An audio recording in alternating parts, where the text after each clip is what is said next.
had to put a dollar value, we've been sitting here, what, a half hour, 45 minutes? Yeah. If you had to put a dollar value to the corn we've harvested in that time, any idea what it would be? Yep, in an hour's time, we've harvested about $10,000 worth of corn. And how long have you been harvesting corn today? Since 8 o'clock this morning.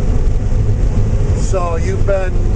We're gonna harvest, 70. We've already harvested about $70,000 worth of corn today. $70,000 worth of corn. Yeah. What? Any idea what the cost to harvest that corn in that amount of time was? Oh, our harvest costs are gonna run somewhere around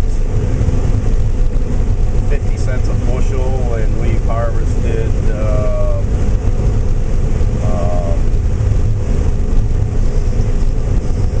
well, if we're harvesting roughly 10,000 or 5,000 bushel an hour, so that's 35,000. Yeah, I mean, I don't know, not a lot, probably 15 grand.